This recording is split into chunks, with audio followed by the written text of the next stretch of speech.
ಸಚಿವ ನಾಗೇಂದ್ರ ವಿಪಕ್ಷಗಳ ಅಹೋರಾತ್ರಿ ಧರಣಿ ಹಿನ್ನೆಲೆಯಲ್ಲಿ 2 ದಿನ ಮುಂಚಿತವಾಗಿ ಮುಂಗಾರು ಅಧಿವೇಶನವನ್ನು ಸರ್ಕಾರ ಮೊಟಕುಗೊಳಿಸಿದೆ. ಸ್ಪೀಕರ್ ಜಿಎಸ್ ಪಾಟೀಲ್ ವಿಧಾನಸಭೆ ಕಲಾಪ ಅನಿರ್ದಿಷ್ಟಾವಧಿಗೆ ಮುಂದೂಡಿಕೆಯನ್ನು ಮಾಡಿದ್ದಾರೆ. ಕಲಾಪ ಅನಿರ್ದಿಷ್ಟಾವಧಿಗೆ ಮುಂದೂಡಿಕೆ ಸಂಬಂಧ ಗವರ್ನರ್ಗೆ ಬಿಜೆಪಿ ನಾಯಕರ ನಿಯೋಗ ದೂರನ್ನು ಕೊಟ್ಟಿದೆ. ಜೊತೆಗೆ ಸಚಿವ ನಾಗೇಂದ್ರ ರಾಜೀನಾಮೆ ಪಡೆಯುವುದಕ್ಕೆ ಸಿಎಂಗೆ ನಿರ್ದೇಶನ ನೀಡುವಂತೆ ಲೋಕಭವನದಲ್ಲಿ ಗವರ್ನರ್ ಬಳಿ ಬಿಜೆಪಿ ನಾಯಕರು ಮನವಿಯನ್ನು ಮಾಡಿದ್ದಾರೆ. ವಿರೋಧ ಪಕ್ಷಕ್ಕೆ ಹೆದರಿ ಅಧಿವೇಶನ ಮುಂದೂಡಿದ್ದಾರೆ ಅಂತಾನೂ ಬಿಜೆಪಿ ನಾಯಕರು ಕಿಡಿಕಾರಿದ್ದಾರೆ.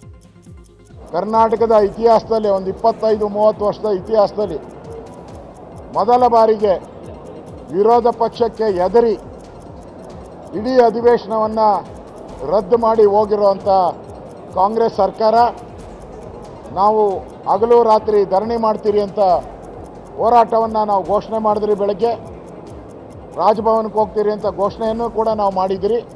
ಸರ್ಕಾರ ಒಂದು ರೀತಿ ಹೆದರಿ ಅಧಿವೇಶನವನ್ನು ರದ್ದು ಮಾಡಿರೋಂಥದ್ದು ತಪ್ಪು. ಇದು ರಾಜ್ಯ ಸರ್ಕಾರ ಪಲಾಯನವಾದವನ್ನು ಮಾಡಿದ್ದಾರೆ. ಇವತ್ತು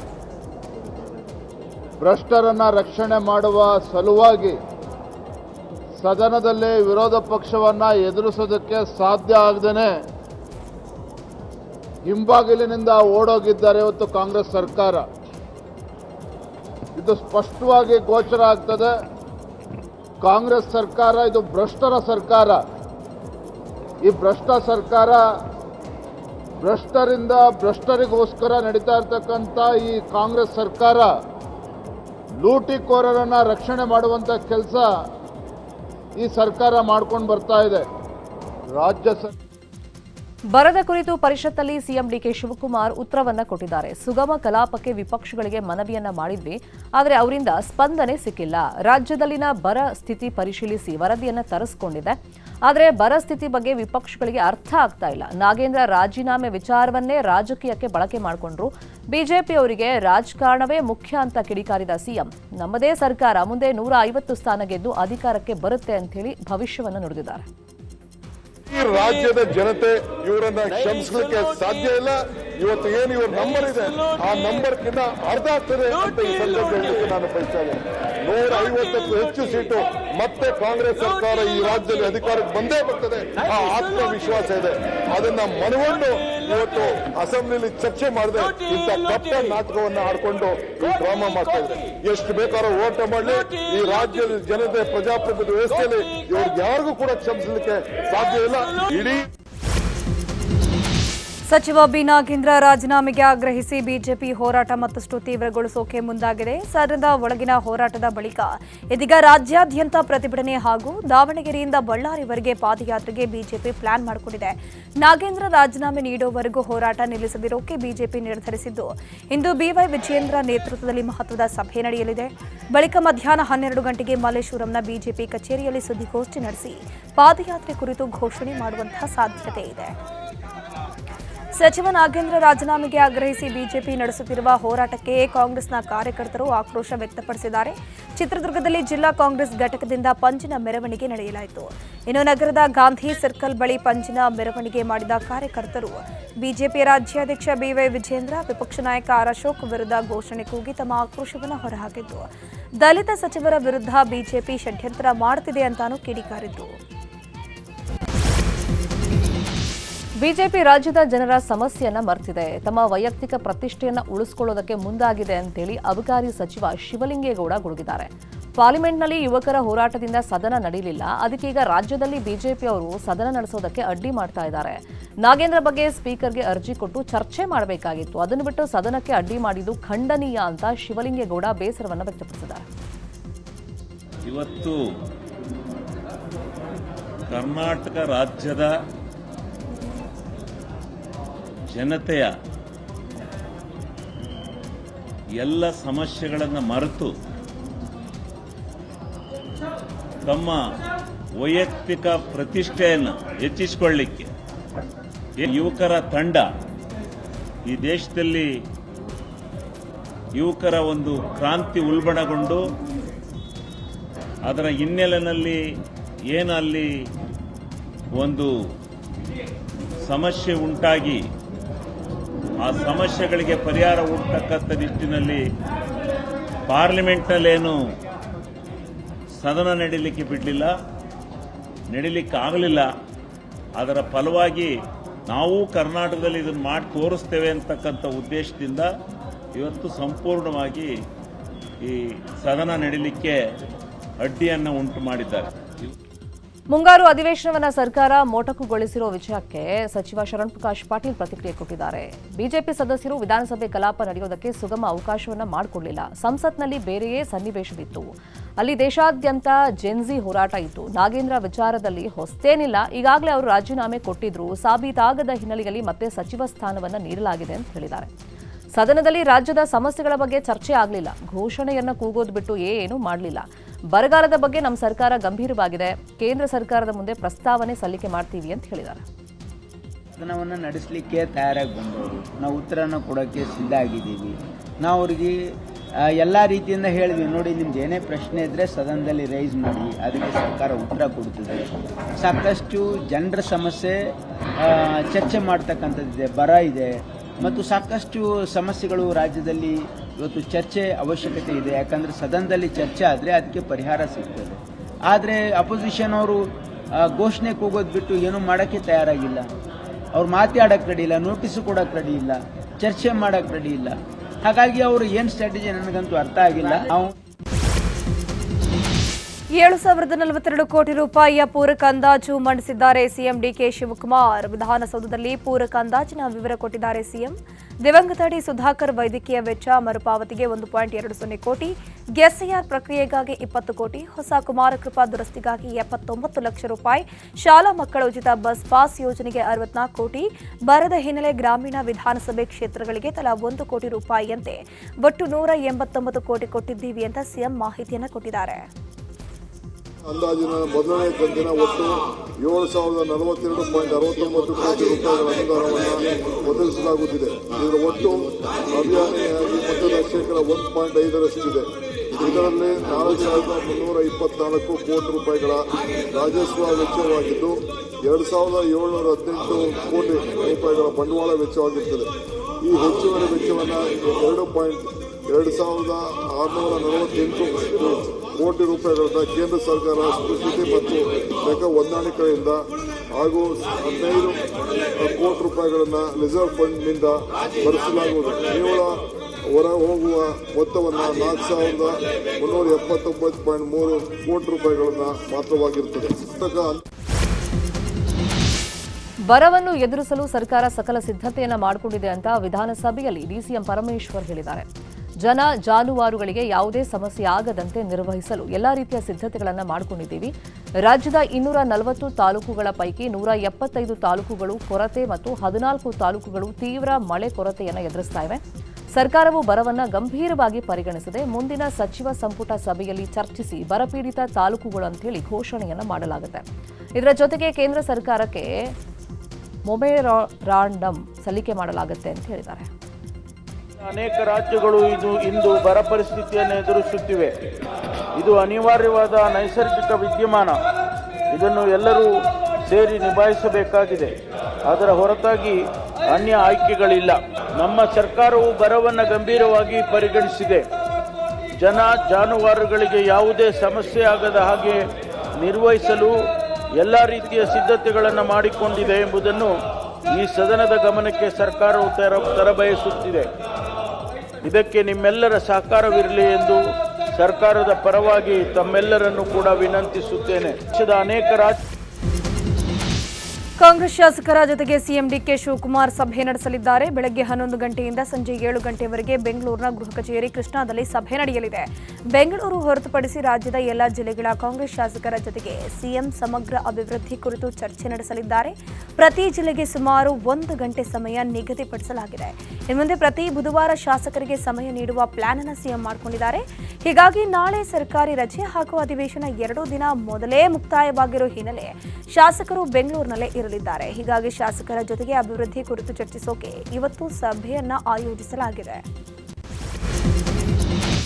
ರಾಜ್ಯಕ್ಕೆ ಸಿಡಬ್ಲ್ಯೂಎಂಎ ಮತ್ತೆ ಶಾಕ್ ಅನ್ನು ಕೊಟ್ಟಿದೆ. ತಮಿಳುನಾಡಿಗೆ ನೀರು ಹರಿಸಲು ಸಿಡಬ್ಲ್ಯೂಎಂಎ ಆದೇಶವನ್ನು ನೀಡಿದ್ದು ಈಗ ರಾಜ್ಯಕ್ಕೆ ಟೆನ್ಷನ್ ಆಗಿದೆ. ಈ ಹಿಂದೆ 12,000 ಕ್ಯೂಸೆಕ್ ನೀರು ಬಿಡೋದಕ್ಕೆ ಆದೇಶವನ್ನು ಹೊರಡಿಸಲಾಗಿತ್ತು. ಆದರೆ ಈಗ 9,000 ಕ್ಯೂಸೆಕ್ ನೀರು ಬಿಡಲು ಸೂಚನೆಯನ್ನು ನೀಡಲಾಗಿದೆ. ಇಂದಿನಿಂದ ಮುಂದಿನ 15 ದಿನಗಳ ಕಾಲ ನೀರನ್ನು ಹರಿಸಬೇಕು ಅಂತೇಳಿ ಸೂಚನೆಯನ್ನ ಕೊಡಲಾಗಿದೆ. ನಿನ್ನೆಯಷ್ಟೇ ಸುಪ್ರೀಂ ಕೋರ್ಟ್ನಲ್ಲೂ ವಿಚಾರಣೆಯಾಗಿತ್ತು. ಸಿಡಬ್ಲ್ಯೂಎಂಎನಲ್ಲಿ ಚರ್ಚೆ ಮಾಡಿ ಎಂದಿದ್ದ ಸುಪ್ರೀಂ ಕೋರ್ಟ್ ಸೂಚನೆ ಬೆನ್ನಲ್ಲೇ ಸಿಡಬ್ಲ್ಯೂಎಂಎ ಈ ಆದೇಶವನ್ನು ಕೊಟ್ಟಿದೆ. ಬೆಂಗಳೂರಿನ ಪಾರ್ಕಿಂಗ್ ನೀತಿಗೆ ಸಚಿವ ರಾಮಲಿಂಗಾರೆಡ್ಡಿ ಅಸಮಾಧಾನ ವ್ಯಕ್ತಪಡಿಸಿದ್ದು ಸಿಎಂ ಡಿಕೆ ಶಿವಕುಮಾರ್ಗೆ ಪತ್ರ ಬರೆದಿದ್ದಾರೆ. ರಸ್ತೆ ಬದಿ ಪಾರ್ಕಿಂಗ್ಗೆ 15,000ದಿಂದ 25,000 ವಾರ್ಷಿಕ ಶುಲ್ಕ ಪ್ರಸ್ತಾವನೆ ಇದೆ. ಪ್ರಸ್ತಾವಿತ ಶುಲ್ಕದಿಂದ ಸಾಮಾನ್ಯ ಜನರಿಗೆ ಆರ್ಥಿಕ ಹೊರೆಯಾಗಲಿದೆ.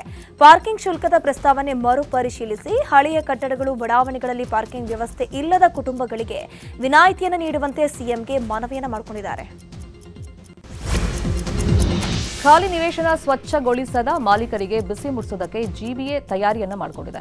ಇದೇ ಗುರುವಾರದಿಂದ ನಗರ ಪಾಲಿಕೆ ವ್ಯಾಪ್ತಿಯಲ್ಲಿ ಖಾಲಿ ನಿವೇಶನ ಸ್ವಚ್ಛತಾ ಕಾರ್ಯ ಆರಂಭವಾಗಲಿದೆ. ಸ್ವಚ್ಛಗೊಳಿಸಬೇಕಾದ ಖಾಲಿ ನಿವೇಶನಗಳಿಗೆ ನೋಟಿಸ್ ಅಂಟಿಸೋದಕ್ಕೆ ಪಾಲಿಕೆ ಅಧಿಕಾರಿಗಳಿಗೆ ಸಚಿವ ಕೃಷ್ಣ ಬೈರೇಗೌಡ ಸೂಚನೆಯನ್ನ ಕೊಟ್ಟಿದ್ದಾರೆ. ಕ್ಲಿಯರ್ ಇಟ್ ತಂತ್ರಾಂಶದಲ್ಲಿ ಸ್ವಚ್ಛತಾ ಕಾರ್ಯದ ಸಂಪೂರ್ಣ ಮಾಹಿತಿ ಲಭ್ಯ ಇರುತ್ತೆ. ಖಾಲಿ ನಿವೇಶನಗಳನ್ನು ಕಂದಾಯ ಅಧಿಕಾರಿಗಳು ಗುರುತಿಸಿ ಪಟ್ಟಿ ಮಾಡೋದಕ್ಕೆ ಸೂಚನೆಯನ್ನ ಕೊಡಲಾಗಿದೆ. ಬಿಡದಿ ಟೌನ್ಶಿಪ್ ಯೋಜನೆಯನ್ನು ವಿರೋಧಿಸಿ ನಡೆಯುತ್ತಿರುವ ರೈತರ ಹೋರಾಟ ಇಂದಿನಿಂದ ಫ್ರೀಡಂ ಪಾರ್ಕ್ನಲ್ಲಿ ಶುರುವಾಗಲಿದೆ. ಅನಿರ್ದಿಷ್ಟಾವಧಿ ಧರಣಿ ನಡೆಸೋಕೆ ಬಿಡದಿ ರೈತರು ನಿರ್ಧರಿಸಿದ್ದಾರೆ. ಬೆಳಗ್ಗೆ 10 ಪ್ರತಿಭಟನೆ ಪ್ರಾರಂಭ ಆಗಲಿದ್ದು ರಾಜ್ಯ ರೈತ ಸಂಘದ ಕಾರ್ಯಕರ್ತರು ಹಾಗೂ ಇತರೆ ಸಂಘಟನೆಗಳು ಬೆಂಬಲ ನೀಡಲಿವೆ. ಬಿಡದಿಯ ಭೈರಮಂಗಲ ಹಾಗೂ ಕುಂಚಗಾರನಹಳ್ಳಿ ಪಂಚಾಯಿತಿಯ ರೈತರು, ಮಹಿಳೆಯರು ಭಾಗಿಯಾಗಲಿದ್ದಾರೆ. ಯೋಜನೆ ಕೈ ಬಿಡುವವರೆಗೂ ಪ್ರತಿಭಟನೆ ನಡೆಯಲಿದೆ ಎನ್ನಲಾಗಿದೆ. ವಿವಿಧ ಬೇಡಿಕೆಗಳ ಈಡೇರಿಕೆಗೆ ಆಗ್ರಹಿಸಿ ಅಂಗನವಾಡಿ ಕಾರ್ಯಕರ್ತರು ಹಾಗೂ ಸಹಾಯಕಿಯರ ಫೆಡರೇಷನ್ ಇವತ್ತು ಪ್ರತಿಭಟನೆಯನ್ನ ಮಾಡಲಿದೆ. ರಾಜ್ಯ ಮತ್ತು ಕೇಂದ್ರ ಸರ್ಕಾರದ ಎಲ್ಲಾ ಯೋಜನೆಗಳಿಗೆ, ಸೇವೆಗಳಿಗೆ ಅಂಗನವಾಡಿ ಕಾರ್ಯಕರ್ತೆಯರನ್ನ ಬಳಕೆ ಮಾಡಿಕೊಳ್ತಾರೆ. ಹೀಗಿದ್ರೂ ಸರಿಯಾಗಿ ಗೌರವ ಧನವನ್ನ ಕೊಡ್ತಾ ಇಲ್ಲ. ಗೌರವ ಧನ ಸರಿಯಾಗಿ ಕೊಡಬೇಕು ಮತ್ತು ಹೆಚ್ಚಳ ಮಾಡಬೇಕು ಅಂತ ಆಗ್ರಹಿಸಿ ಪ್ರತಿಭಟನೆಗೆ ಕರೆಯನ್ನ ನೀಡಲಾಗಿದೆ. ಬೆಳಗ್ಗೆ 11 ಗಂಟೆಗೆ ಫ್ರೀಡಂ ಪಾರ್ಕ್ನಲ್ಲಿ ಪ್ರತಿಭಟನೆ ನಡೆಯಲಿದೆ. ಬಿಜೆಪಿ ಎಂಎಲ್ಸಿ ರವಿಕುಮಾರ್ಗೆ ಇದೀಗ ಬಂಧನದ ಭೀತಿ ಎದುರಾಗಿದೆ. ಕೋರ್ಟ್ಗೆ ಹಾಜರಾಗದೆ ಗೈರಾಗಿದ್ದ ಹಿನ್ನೆಲೆ 42ನೇ ಎಸಿಜೆಎಂ ಕೋರ್ಟ್ ಜಾಮೀನು ರಹಿತ ಅರೆಸ್ಟ್ ವಾರೆಂಟ್ ಅನ್ನು ಜಾರಿ ಮಾಡಿದೆ. 2025ರಲ್ಲಿ ಕಲಬುರಗಿ ಜಿಲ್ಲಾಧಿಕಾರಿ ಫೌಜಿಯಾ ತರುಮ್ ವಿರುದ್ಧ ರವಿಕುಮಾರ್ ವಿವಾದಾತ್ಮಕ ಹೇಳಿಕೆಯನ್ನು ಕೊಟ್ಟಿದ್ರು. ಈ ಸಂಬಂಧ ಡಿಸಿ ದೂರು ದಾಖಲಿಸಿದ್ದು ಹಲವು ಬಾರಿ ಸಮನ್ಸ್ ಜಾರಿ ಮಾಡಿದ್ರು. ರವಿಕುಮಾರ್ ಕೋರ್ಟ್ಗೆ ಹಾಜರಾಗಿರಲಿಲ್ಲ.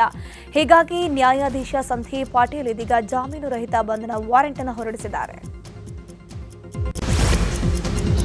ಮುಡಾ ಸೈಟ್ ಹಂಚಿಕೆ ಅಕ್ರಮ ಆರೋಪ ಪ್ರಕರಣದಲ್ಲಿ ಲೋಕಾಯುಕ್ತ ಪೊಲೀಸರು ಸಲ್ಲಿಸಿದ್ದ ಬಿ ರಿಪೋರ್ಟ್ ಪ್ರಶ್ನಿಸಿ ಸ್ನೇಹಮಯಿ ಕೃಷ್ಣ ಹೈಕೋರ್ಟ್ಗೆ ಅರ್ಜಿಯನ್ನು ಸಲ್ಲಿಸಿದ್ದಾರೆ. ಈ ಅರ್ಜಿಯ ವಿಚಾರಣೆ ನಿನ್ನೆ ನಡೆಯಿತು. ನ್ಯಾಯಾಧೀಶ ನಾಗಪ್ರಸನ್ನ ಅವರಿದ್ದ ಪೀಠದಲ್ಲಿ ವಿಚಾರಣೆಯಾಯಿತು. ಸ್ನೇಹಮಯಿ ಕೃಷ್ಣ ಅರ್ಜಿಗೆ ಮಾಜಿ ಸಿಎಂ ಸಿದ್ದರಾಮಯ್ಯ ಪರ ವಕೀಲರು ಆಕ್ಷೇಪಣೆಯನ್ನು ಸಲ್ಲಿಸಿದ್ದಾರೆ. ಇವತ್ತು ಕೂಡ ಅರ್ಜಿ ವಿಚಾರಣೆ ಮುಂದುವರಿಯಲಿದೆ. ರೇಣುಕಾಸ್ವಾಮಿ ಕೊಲೆ ಪ್ರಕರಣದಲ್ಲಿ ಜೈಲಲ್ಲಿರುವಂತಹ ದರ್ಶನ್ಗೆ ಸಂಕಟದ ಮೇಲೆ ಸಂಕಟ ಶುರುವಾಗಿದೆ. ಆಪ್ತ ಸ್ನೇಹಿತ ಪ್ರದೋಷ್ನ ಮಾಫಿ ಸಾಕ್ಷಿ ಹೇಳಿಕೆ ಸಂಕಷ್ಟವನ್ನು ತಂದೊಡ್ಡಿದೆ. ಇಂದು 59ನೇ ಸಿಸಿಎಚ್ ಕೋರ್ಟ್ನಲ್ಲಿ ಪ್ರದೋಷ್ ಹೇಳಿಕೆ ದಾಖಲಾಗಲಿದೆ. ನಿನ್ನೆ ನ್ಯಾಯಾಧೀಶರು ರಜೆ ಇದ್ದ ಕಾರಣ ವಿಚಾರಣೆಯನ್ನು ಇಂದಿಗೆ ಮುಂದೂಡಲಾಗಿತ್ತು. ಜೊತೆಗೆ A10 ಆರೋಪಿ ವಿನಯ್ ಮಾಫಿ ಸಾಕ್ಷಿ ಅರ್ಜಿ ಸಂಬಂಧವೂ ವಿಚಾರಣೆ ನಡೆಯುವ ಸಾಧ್ಯತೆ ಇದೆ. ಪಶು ವೈದ್ಯಾಧಿಕಾರಿಗಳ ನೇಮಕಾತಿಯಲ್ಲಿ ಅಕ್ರಮ ಪ್ರಕರಣ ಸಂಬಂಧ ತನಿಖೆ ಮುಂದುವರೆದಿದೆ. ಇವತ್ತು ವಿಚಾರಣೆಗೆ ಹಾಜರಾಗುವಂತೆ ಜ್ಞಾನೇಂದ್ರಗೆ ಇಡಿ ನೋಟಿಸ್ ಅನ್ನು ಕೊಟ್ಟಿತ್ತು. ಹೀಗಾಗಿ ಇಡಿ ಕಚೇರಿಗೆ ಐಎಎಸ್ ಅಧಿಕಾರಿ ಜ್ಞಾನೇಂದ್ರ ಬರುವಂತ ಚಾನ್ಸಸ್ ಇದೆ. ಕೆಲ ದಿನಗಳಿಂದ ಜ್ಞಾನೇಂದ್ರ ಬೆಂಗಳೂರು ಬಿಟ್ಟು ಯುಪಿಗೆ ತೆರಳಿರುವಂತಹ ಮಾಹಿತಿ ಸಿಕ್ಕಿದೆ. ಇನ್ನು ಕಳೆದ 2 ದಿನಗಳಿಂದ ಇಡಿ ಶೋಧವನ್ನು ನಡೆಸ್ತಾ ಇದ್ದು ಕೆಲ ಮಹತ್ವದ ದಾಖಲೆಗಳು ಸಿಕ್ಕಿವೆ. ಈ ಹಿನ್ನೆಲೆಯಲ್ಲಿ ಇವತ್ತು ಬೆಳಗ್ಗೆ 11 ಗಂಟೆಗೆ ವಿಚಾರಣೆಗೆ ಹಾಜರಾಗುವುದಕ್ಕೆ ಇಡಿ ನೋಟಿಸ್ ಅನ್ನು ಕೊಟ್ಟಿದೆ. ಬೆಂಗಳೂರು ದಕ್ಷಿಣದ ರಾಮನಗರ ಜಿಲ್ಲಾ ಕಾರಾಗೃಹದ ಮೇಲೆ ಪೊಲೀಸರು ನಿನ್ನೆ ದಾಳಿಯನ್ನು ನಡೆಸಿ ಪರಿಶೀಲನೆಯನ್ನ ಮಾಡಿದ್ದಾರೆ. ಜೈಲಲ್ಲಿ ಮೊಬೈಲ್, ಸಿಗರೇಟ್ ಬಳಕೆ ಹಿನ್ನೆಲೆಯಲ್ಲಿ ರಾಮನಗರ ಡಿವೈಎಸ್ಪಿ ಶ್ರೀನಿವಾಸ್ ನೇತೃತ್ವದಲ್ಲಿ ದಾಳಿಯನ್ನು ನಡೆಸಲಾಗಿದೆ. 10ಕ್ಕೂ ಹೆಚ್ಚು ಪೊಲೀಸ್ ಅಧಿಕಾರಿಗಳು, 30ಕ್ಕೂ ಹೆಚ್ಚು ಸಿಬ್ಬಂದಿಗಳಿಂದ ದಾಳಿ ನಡೆಸಿ ಜೈಲಿನ ಇಂಚಿಂಚೂ ಜಾಲಾಡಿ ಜೈಲಾಧಿಕಾರಿಗಳು ಕೈದಿಗಳನ್ನು ವಿಚಾರಿಸಿದ್ದಾರೆ. ಸಂಸದ ಶಶಿಕಾಂತ್ ಸೆಂಥಿಲ್ ದಾಖಲಿಸಿದ್ದ ಮಾನನಷ್ಟ ಮೊಕದ್ದಮೆ ಪ್ರಕರಣದಲ್ಲಿ ಜಾರಿಯಾಗಿದ್ದ ಸಮನ್ಸ್ ಪ್ರಶ್ನಿಸಿ ಶಾಸಕ ಜನಾರ್ದನ್ ರೆಡ್ಡಿ ಜನಪ್ರತಿನಿಧಿಗಳ ವಿಶೇಷ ನ್ಯಾಯಾಲಯಕ್ಕೆ ಅರ್ಜಿಯನ್ನು ಸಲ್ಲಿಸಿದ್ದಾರೆ. ಜನಾರ್ದನ್ ರೆಡ್ಡಿ ವಿರುದ್ಧ ಖಾಸಗಿ ದೂರು ದಾಖಲಿಸಿದ್ದ ಶಶಿಕಾಂತ್ ಸೆಂಥಿಲ್ ಅವರ ದೂರಿನ ಆಧಾರದ ಮೇಲೆ ನ್ಯಾಯಾಲಯ ಸಮನ್ಸ್ ಜಾರಿ ಮಾಡಿತ್ತು. ದೂರಿನ ವಿಚಾರಣೆ ನಡೆಸಿದ 42ನೇ ಜನಪ್ರತಿನಿಧಿಗಳ ವಿಶೇಷ ನ್ಯಾಯಾಲಯ ಪ್ರಕರಣದಲ್ಲಿ ಕಾಗ್ನಿಜೆನ್ಸ್ ತೆಗೆದುಕೊಂಡು ನ್ಯಾಯಾಲಯಕ್ಕೆ ಹಾಜರಾಗುವಂತೆ ಸಮನ್ಸ್ ಅನ್ನು ಜಾರಿ ಮಾಡಿದೆ. ಹಾವೇರಿ ಜಿಲ್ಲೆ ಶಿಗ್ಗಾವಿ ಪಟ್ಟಣ ಬಂದ್ ಕರೆ ಬೆನ್ನಲ್ಲೇ ಜಿಲ್ಲಾಡಳಿತದಿಂದ ಪ್ರಮೋದ್ ಮುತಾಲಿಕ್ಗೆ ಬಿಗ್ ಶಾಕ್ ಎದುರಾಗಿದೆ. 2 ತಿಂಗಳ ಕಾಲ ಹಾವೇರಿ ಜಿಲ್ಲೆ ಪ್ರವೇಶಕ್ಕೆ ನಿರ್ಬಂಧಿಸಿ ಜಿಲ್ಲಾಡಳಿತ ಆದೇಶವನ್ನು ಕೊಟ್ಟಿದೆ. ಆಗಸ್ಟ್ 24ರಿಂದ ಅಕ್ಟೋಬರ್ 14ರವರೆಗೆ ಹಾವೇರಿ ಪ್ರವೇಶ ಮಾಡದಂತೆ ಆದೇಶಿಸಿದೆ. ಆಂಜನೇಯ ದೇಗುಲದಲ್ಲಿ ಮೂತ್ರ ವಿಸರ್ಜನೆ ಪ್ರಕರಣ ಸಂಬಂಧ ಶಿಗ್ಗಾವಿ ಪಟ್ಟಣ ಬಂದ್ಗೆ ಕರೆ ನೀಡಿದ್ರಿಂದ ಕಾನೂನು ಸುವ್ಯವಸ್ಥೆ ಕಾಪಾಡುವ ನಿಟ್ಟಿನಲ್ಲಿ ಜಿಲ್ಲಾಡಳಿತ ಈ ಕಠಿಣ ಕ್ರಮವನ್ನು ಜರುಗಿಸಿದೆ. ಬೆಂಗಳೂರಲ್ಲಿ ನಿನ್ನೆ ಹಲವೆಡೆ ಭಾರೀ ಮಳೆಯಾಗಿದೆ. ವರುಣನ ಆರ್ಭಟಕ್ಕೆ ಕಮ್ಮನಹಳ್ಳಿಯ ಆಯಿಲ್ ಮಿಲ್ ರೋಡ್ನಲ್ಲಿ ಬೃಹತ್ ಮರ ನೆಲಕಚ್ಚಿದೆ. ಅದೃಷ್ಟವಶಾತ್ ಯಾವುದೇ ಪ್ರಾಣಹಾನಿ ಸಂಭವಿಸಿಲ್ಲ. ರಸ್ತೆಗೆ ಮರ ಬಿದ್ದಿದ್ದರಿಂದ ಕೆಲಕಾಲ ಸಂಚಾರಕ್ಕೆ ಅಡಚಣೆ ಉಂಟಾಗಿತ್ತು. ರಾಜ್ಯಾದ್ಯಂತ ಇವತ್ತು ಅನೇಕ ಕಡೆಗಳಲ್ಲಿ ಮಳೆಯ ಮುನ್ಸೂಚನೆಯನ್ನು ನೀಡಲಾಗಿದೆ. ಇದು 6 ಜಿಲ್ಲೆಗಳಿಗೆ ಹವಾಮಾನ ಇಲಾಖೆ ಯೆಲ್ಲೋ ಅಲರ್ಟ್ ನೀಡಿದೆ. ಉತ್ತರ ಕನ್ನಡ, ಉಡುಪಿ, ದಕ್ಷಿಣ ಕನ್ನಡ, ಶಿವಮೊಗ್ಗ, ಚಿಕ್ಕಮಗಳೂರು, ಕೊಡಗು ಜಿಲ್ಲೆಗೆ ಯೆಲ್ಲೋ ಅಲರ್ಟ್ ಅನ್ನು ಘೋಷಿಸಲಾಗಿದೆ. ಬೆಂಗಳೂರಿನಲ್ಲೂ ಸಂಜೆ ವೇಳೆ ಮಳೆ ಬರೋ ಮುನ್ಸೂಚನೆ ಇದೆ. ಮಳೆ ಬರುವಾಗ ಮರದ ಕೊಂಬೆ ಅಡಿ ನಿಲ್ಲಬಾರದು, ಅನವಶ್ಯಕ ಮಳೆಯಿಂದ ಆಚೆ ಬರಬಾರದು, ಗಾಳಿಯ ವೇಗ ಕೂಡ ಜಾಸ್ತಿ ಇರುತ್ತೆ ಅಂತ ಹವಾಮಾನ ಇಲಾಖೆ ತಿಳಿಸಿದೆ. ಇತ್ತ ಕೋಲಾರದಲ್ಲಿ ಧಾರಾಕಾರ ಮಳೆಯಾಗಿದೆ. ಹಲವೆಡೆ ಮಳೆರಾಯನ ತಂಪೆರೆದಿದ್ದು ಬಿತ್ತನೆ ಮಾಡಿ ಮಳೆಗಾಗಿ ಕಾಯ್ತಿರುವ ರೈತರಿಗೆ ಇದೀಗ ಅನುಕೂಲವಾಗಿದೆ. ಈ ಮಳೆ ಅನ್ನದಾತರ ಮೊಗದಲ್ಲಿ ಮಂದಹಾಸವನ್ನು ಮೂಡಿಸಿದೆ. ಬೆಂಗಳೂರಿನ ಕಾಡುಗೋಡಿಯ ವೆನ್ನೆಲಾ ಕೊಲೆ ಪ್ರಕರಣದಲ್ಲಿ ಆರೋಪಿ ಮೋಹನ್ ಸಲ್ಲಿಸಿದ್ದ ಜಾಮೀನು ಅರ್ಜಿ ವಜಾಗೊಂಡಿದೆ. 2ನೇ ಸಿಸಿಎಚ್ ಕೋರ್ಟ್ನಲ್ಲಿ ಸಲ್ಲಿಸಿದ್ದ ಜಾಮೀನು ಅರ್ಜಿಯನ್ನ ನ್ಯಾಯಾಲಯ ವಜಾಗೊಳಿಸಿದೆ. ಐಸ್ ಕ್ರೀಂ ಕೊಡಿಸಿ ಮಗುವಿಗೆ ಕಾಲಿಂದ ಒದ್ದು ಹತ್ಯೆ ಮಾಡಿದ್ದ ಆರೋಪ ಮೋಹನ್ ಮೇಲಿದೆ. ಪ್ರಕರಣವನ್ನು ಕಾಡುಗೋಡಿಯಿಂದ ಬಾಣಸ್ವಾಡಿ ಎಸಿಪಿಗೆ ಬಳಿಕ ಡಿಸಿಆರ್ಇಗೆ ವರ್ಗಾವಣೆ ಮಾಡಲಾಗಿತ್ತು. ಡಿಸಿಆರ್ಇಯ ಡಿವೈಎಸ್ಪಿ ಕೃಷ್ಣ ಲಮಾಣಿ ತನಿಖೆಯನ್ನು ನಡೆಸ್ತಾ ಇದ್ದು ಆರೋಪಿ ಪರ ಸಲ್ಲಿಸಿದ್ದ ಜಾಮೀನು ಅರ್ಜಿಯನ್ನು ಕೋರ್ಟ್ ತಿರಸ್ಕರಿಸಿದೆ. ಹಲವು ವರ್ಷಗಳಿಂದ ಓಡಾಡ್ತಾ ಇದ್ದ ಕಾಲುದಾರಿ ಮುಚ್ಚಿ ಸ್ಥಳೀಯರಿಗೆ ತೊಂದರೆ ಕೊಡುತ್ತಿದ್ದಾರೆ ಅನ್ನೋ ಆರೋಪ ಕೇಳಿಬಂದಿದೆ. ಬೆಂಗಳೂರು ದಕ್ಷಿಣ ಜಿಲ್ಲೆ ಚನ್ನಪಟ್ಟಣ ತಾಲೂಕಿನ ಚಕ್ಕೆರೆ ಗ್ರಾಮದ ಕಾಲೋನಿಯಲ್ಲಿ ಕಾಲುದಾರಿ ಬಂದ್ ಮಾಡಲಾಗಿದೆ. ಇದರಿಂದ ಸಾರ್ವಜನಿಕರಿಗೆ ತೊಂದರೆ ಆಗ್ತಿದೆ ಅಂತ ಸ್ಥಳೀಯ ನಿವಾಸಿ ಮರಿಯಪ್ಪ ಆರೋಪಿಸಿದ್ದಾರೆ. ಗ್ರಾಮದ ಲೋಕೇಶ್ ಅನ್ನೋರು ಹಾಗೂ ಕುಟುಂಬಸ್ಥರು ಈ ಅವಾಂತರಕ್ಕೆ ಕಾರಣರಾಗಿದ್ದಾರೆ ಅಂತ ಆರೋಪಿಸಲಾಗಿದೆ. ಇಲ್ಲಿ ಹಲವು ವರ್ಷಗಳಿಂದ ಕಾಲುದಾರಿ ಇದ್ದು ಬೀದಿಯ ಜನರು ಓಡಾಡ್ತಿದ್ವಿ. ಆದರೆ ದುರುದ್ದೇಶದಿಂದ ಈಗ ತಗಡಿನ ಶೀಟ್ ಹಾಕಿ ದಾರಿಯನ್ನು ಮುಚ್ಚಲಾಗಿದೆ. ಈ ಬಗ್ಗೆ ಚಕ್ಕೆರೆ ಪಂಚಾಯತ್ ಪಿಡಿಒಗೆ ಮರಿಯಪ್ಪ ದೂರನ್ನ ಸಲ್ಲಿಸಿದ್ರು. ಇದರ ಬೆನ್ನಲ್ಲೇ ಪಿಡಿಒ ಸ್ಥಳಕ್ಕೆ ಭೇಟಿ ನೀಡಿ ಪರಿಶೀಲನೆ ನಡೆಸಿ ಇಬ್ಬರಿಂದಲೂ ಅಭಿಪ್ರಾಯ ಪಡೆದಿದ್ದಾರೆ. ಇದೇ ಸಂದರ್ಭದಲ್ಲಿ ಕೆಲ ಗ್ರಾಮಸ್ಥರು ಕೂಡ ಇಲ್ಲಿ ದಾರಿ ಇದ್ದಿದ್ದು ಸತ್ಯ, ಆದರೆ ಒಂದೇ ಕುಟುಂಬದ ಸದಸ್ಯರಾಗಿದ್ದು ಮನಸ್ತಾಪ ಇರೋ ಕಾರಣದಿಂದಾಗಿ ಈಗ ದಾರಿ ಮುಚ್ಚಲಾಗಿದೆ ಅಂತಂದ್ರು. ಇನ್ನು ಗ್ರಾಮದ ಜನರ ಅಭಿಪ್ರಾಯ ಪಡೆದ ಪಿಡಿಒ ಮುಂದಿನ ಕ್ರಮ ವಹಿಸಲಾಗುವುದು ಅಂತ ಹೇಳಿದ್ದಾರೆ. ನಾವು ಖಾತೆ ಕಂದಾಯಗಳನ್ನ ನಾವು ಪಂಚಾಯತಿ ಠಾಣೆಯಲ್ಲಿ ಕಟ್ಕೊಂಡು ಬರ್ತಾ ಇದ್ದೀವಿ. ನಮ್ಮ ತಾತ ಮುತ್ತಾನ ಕಾಲದಿಂದನೂ ಮೇಲ್ಗಡೆಯಿಂದ ಕೆಳಚರಿಯಿಂದ ಮೇಲ್ಚರಿಗೆ ಅಂತ ತಿರುಗಾಡಲಿಕ್ಕೆ, ಹಬ್ಬ ಹುಣ್ಮೆಗಳಲ್ಲಿ ಓಡಾಡ್ಲಿಕ್ಕೆ ಅಂತ ಇರ್ತಕ್ಕಂಥದ್ದ ಈ ಒಂದು ಕಾಲುದಾರಿಯನ್ನು ಇತ್ತೀಚಿನ ಅವರಗಳ ಒಂದು ಅನುಕೂಲಕ್ಕೆ ತಕ್ಕಂತೆ ಇಲ್ಲಿ ಸಾರ್ವಜನಿಕಕ್ಕೂ ತೊಂದರೆ ಕೊಡೋದಲ್ದೇನೆ ನಮ್ಮದೇ ಏನು ಹಿಂದ್ಗಡೆ ಇರ್ತಕ್ಕಂಥ ಒಂದಷ್ಟು ಮನೆಗಳಿವೆ. ಆ ಮನೆ ಜನರೂ ಕೂಡ ತಿರುಗಾಡ್ಲಿಕ್ಕೂ ಕೂಡ ತೊಂದರೆ ಕೊಟ್ಕೊಂಡು ಬಾತ್ರೂಮ್ಗೆ ಹೋಗ್ಲಿಕ್ಕಾಗಲಿ ಬರ್ಲಿಕ್ಕಾಗಲಿ ಅಥವಾ ಕಷ್ಟ ಸುಖಕ್ಕೆ ಅಥವಾ ಹುಷಾರಿಲ್ಲ ಅಂತಂದರೆ ಹಾಸ್ಪಿಟ್ಲಿಗೆ ಹೋಗ್ಲಿಕ್ಕಾಗಲಿ ಬರ್ಲಿಕ್ಕಾಗಲಿ ಯಾವುದೇ ಕಾಲುದಾರಿನೂ ಇಲ್ಲಿ ಇಲ್ಲದೆ ಇರೋದ್ರಿಂದ ಇರ್ತಕ್ಕಂಥ ಇದನ್ನು ಕೂಡ ಇವಾಗ ಅವರು ಅವರ ಅನುಭವಕ್ಕೆ ಹದ್ದುಬಸ್ತಿಗೆ ತಗೊಂಡು ದುರುದ್ದೇಶದಿಂದ ಈ ಗೇಟನ್ನು ಹಾಕ್ಕೊಂಡು ಸಾರ್ವಜನಿಕವಾಗಿ ತೊಂದರೆ ಕೊಡ್ತಿರೋದ್ರಿಂದ ಆದಷ್ಟು ಬೇಗ. ಕೋಲಾರ ನಗರದಲ್ಲಿ ವರ್ಕ್ ಫ್ರಮ್ ಹೋಮ್ ಹೆಸರಲ್ಲಿ ವಂಚನೆಯನ್ನ ಮಾಡಲಾಗಿತ್ತು. ಅಗರಬತ್ತಿ, ಕರ್ಪೂರ ಪ್ಯಾಕಿಂಗ್ ಮಾಡುವ ಕೆಲಸ ನೀಡಿ ಸಾವಿರಾರು ಗ್ರಾಹಕರಿಗೆ ಮಕ್ಮಲ್ ಟೋಪಿಯನ್ನ ಹಾಕಿದ್ದ ಶ್ರೀ ಕಾಳಿಕಾ ದೇವಿ ಎಂಟರ್ಪ್ರೈಸಸ್ ಕಂಪನಿಯ ಗೋದಾಮು ಸೀಸ್ ಮಾಡಲಾಗಿದೆ. ಆದರೆ ಸಂಬಳ ಕೊಡೋದಾಗಿ ಹೇಳಿ ಲಕ್ಷ ಹೂಡಿಕೆ ಮಾಡಿದ್ದ ಜನರು ಮೋಸ ಹೋಗಿದ್ದು, ಈ ಬಗ್ಗೆ ಕೋಲಾರದ ಗಲ್ಪೇಟೆ ಪೊಲೀಸರು ತನಿಖೆಯನ್ನ ಮಾಡ್ತಾ ಇದ್ದಾರೆ. ಆದರೆ 10 ಕೋಟಿ ವಂಚನೆ ಕೇಸಲ್ಲಿ A2 ಭೂಮಿ ಶೆಟ್ಟಿ ಕಿರಣ್ ಈ ಬಗ್ಗೆ ಪ್ರತಿಕ್ರಿಯೆ ಕೊಟ್ಟಿದ್ದಾರೆ. ನಾವು ಯಾರಿಗೂ ಮೋಸ ಮಾಡಿಲ್ಲ, ವಂಚನೆ ಆರೋಪಗಳೆಲ್ಲ ಸುಳ್ಳು, ಎಲ್ಲರ ಹಣವನ್ನು ವಾಪಸ್ ಕೊಡ್ತೀವಿ. ಜುಲೈ ತಿಂಗಳ ಪಾವತಿಯಲ್ಲಿ ಕೊಂಚ ವಿಳಂಬವಾಗಿದೆ. ಆದರೆ ಕೋಲಾರ ಸೇರಿ ಕೆಲ ಬ್ರಾಂಚ್ಗಳ ಮ್ಯಾನೇಜರ್ಗಳು ಹಣವನ್ನು ಕಂಪನಿ ಕಟ್ಟಿಲ್ಲ, ಹೀಗಾಗಿ ತೊಂದರೆಯಾಗಿದೆ. ಎಲ್ಲ ಗ್ರಾಹಕರಿಗೆ ಹಣ ವಾಪಸ್ ಕೊಡ್ತೀವಿ ಅಂತ ಹೇಳಿದ್ದಾರೆ. ಕೋಲಾರ ತಾಲೂಕಿನ ಸೀತಿ ಗ್ರಾಮದ ಸರ್ವೆ ನಂಬರ್ 19ರಲ್ಲಿನ ಗೋಮಾಳ ಜಾಗದಲ್ಲಿ ಗಣಿಗಾರಿಕೆಗೆ ಅನುಮತಿ ನೀಡಲಾಗಿದೆ. ಇದನ್ನು ರದ್ದುಪಡಿಸುವಂತೆ ಒತ್ತಾಯಿಸಿ ಅನಿರ್ದಿಷ್ಟಾವಧಿ ಪ್ರತಿಭಟನೆಗೆ ಗ್ರಾಮಸ್ಥರು ಮುಂದಾಗಿದ್ದಾರೆ. ತಿಪ್ಪೇನಹಳ್ಳಿ, ಮಾರ್ಜೇನಹಳ್ಳಿ ಹಾಗೂ ಮಠಪುರ ಗ್ರಾಮಸ್ಥರು ಕ್ರಷರ್ ಎದುರಿನ ಜಮೀನಿನಲ್ಲಿ ಪೆಂಡಲ್ ಹಾಕಿ ಜಾನುವಾರುಗಳ ಜೊತೆಗೆ ಪ್ರತಿಭಟನೆ ನಡೆಸಿದ್ದಾರೆ. ಗ್ರಾಮಸ್ಥರಿಗೆ ಬಿಜೆಪಿ, ಜೆಡಿಎಸ್ ಹಾಗೂ ಹಲವು ರೈತ ಸಂಘಟನೆಗಳು ಬೆಂಬಲ ಸೂಚಿಸಿವೆ. ಕಳೆದ ತಿಂಗಳಲ್ಲಿ ಕೆಲ ದಿನಗಳು ನಡೆದ ಗಣಿಗಾರಿಕೆಯಿಂದ ಧೂಳಿನ ಸಮಸ್ಯೆಯಿಂದಾಗಿ ಬೆಳೆಗಳಿಗೆ ಹಾನಿಯಾಗಿತ್ತು. ಹೀಗಾಗಿ ಗಣಿಗಾರಿಕೆ ಬಂದ್ ಮಾಡುವಂತೆ ಹಲವು ಬಾರಿ ಅಧಿಕಾರಿಗಳಿಗೆ ಗ್ರಾಮಸ್ಥರು ಮನವಿಯನ್ನು ಮಾಡಿಕೊಂಡಿದ್ರು. ಆದರೆ ಯಾವುದೇ ಪ್ರಯೋಜನ ಆಗಿಲ್ಲ ಅಂತ ರೈತರು ತಮ್ಮ ಆಕ್ರೋಶವನ್ನು ಹೊರಹಾಕಿದ್ದಾರೆ. ಇನ್ನು ರಾಜಕಾರಣಿಯೊಬ್ಬರ ಕುಟುಂಬಸ್ಥರ ಹೆಸರಲ್ಲಿ ಕ್ರಷರ್ ತೆರೆದಿದ್ದಾರೆ. ಹೀಗಾಗಿ ಅಧಿಕಾರಿಗಳು ಒತ್ತಡಕ್ಕೆ ಮಣಿದಿದ್ದಾರೆ ಅಂತ ಗ್ರಾಮಸ್ಥರು ಆರೋಪಿಸಿದ್ರು. ಕ್ರಷರ್ ಲೈಸೆನ್ಸ್ ರದ್ದುಪಡಿಸುವವರೆಗೂ ಹೋರಾಟವನ್ನು ಮುಂದುವರಿಸ್ತೀವಿ ಹಾಗಂತ ಆ ಗ್ರಾಮಸ್ಥರು ಎಚ್ಚರಿಕೆಯನ್ನು ಕೊಟ್ಟಿದ್ದಾರೆ.